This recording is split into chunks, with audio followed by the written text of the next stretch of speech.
There are those that say the Las Vegas Raiders can't go wrong at number 7.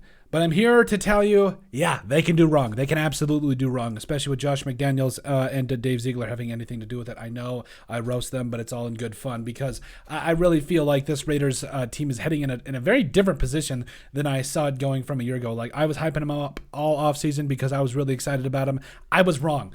Go figure. I'm married. Ask my wife. It happens all the time. However, as it pertains to the Raiders, I think they're in a spot there, as far as mistakes at 7 that they could potentially make and maybe even to the second round. I think the biggest thing is if they don't want to go franchise quarterback, that's fine. I think the biggest mistake here, although, is not taking a gamble. Because let's be real. The Las Vegas Raiders, if Anthony Richardson falls to you, he's the biggest gamble of this draft. But are you going to sit here and tell me that you could have Cam Newton 2.0 on your roster? Like, that doesn't intrigue you at all? Like, I do not believe that in the slightest. Now, I'm going to go run down here because I know we've done lots of mock drafts and everything, but I just want to do kind of a quick scenario here because I really feel like the Raiders are in a spot where, again, not doing any wrong here. And again, the most likely scenario here is they're probably going to get a corner that falls to them. But here, in this particular scenario, we'll just give you an example. So CJ Stroud here falls to you, like, maybe it's like, what was it? Who was the player that had anyway, he gets a bong face mask video that happens, and all of a sudden you get CJ Stroud that falls to you, potentially. Like, if something just like weird happened and CJ Stroud falls to you, you wouldn't take CJ Stroud at 7? Like, you're going to sit here and tell me, like, I know Devin Witherspoon and all of them are on the board. So is Christian Gonzalez.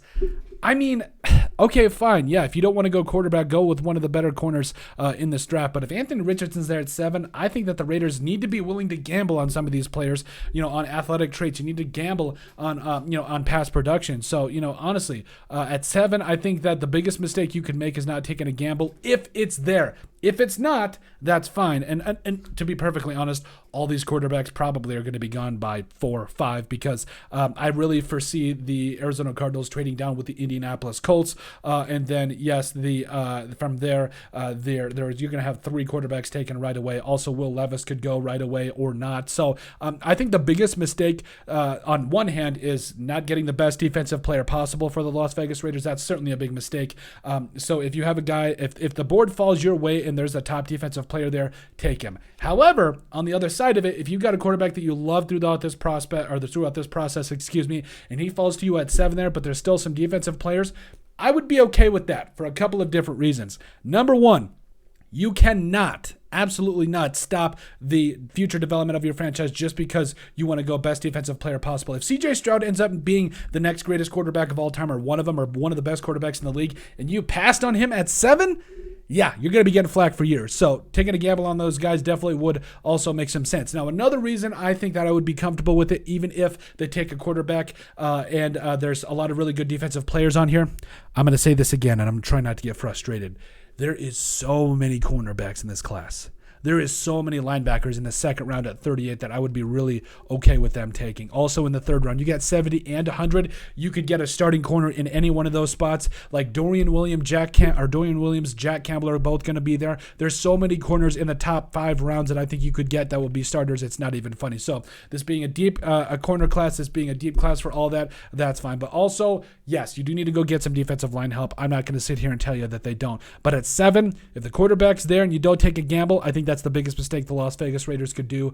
And quite honestly, and again, I also know that maybe they trade out of 7 when there was all 3 of those players are there. Maybe that could happen too. That would definitely be a mistake. But I think overall, the Raiders got to take a gamble and then really shore up the rest of this defense so that they can really build for the future, because I don't want Jimmy G being the long-term starter, to be perfectly honest with you. But let us know what you guys think, and make sure you guys like and subscribe down below. Leave a like and a comment. It helps people find the show. We greatly appreciate all the support that we've gotten from you all. You guys are all truthfully awesome.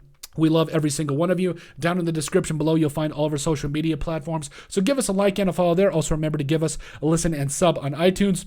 And finally, if you have anything else you'd like us to cover, send us an email at thesportsbp@yahoo.com or put it in the comment section down below, and we would love to cover it. But let us know what you guys think about the Las Vegas Raiders. One mistake to avoid in the 2023 NFL Draft, in that not taking a gamble.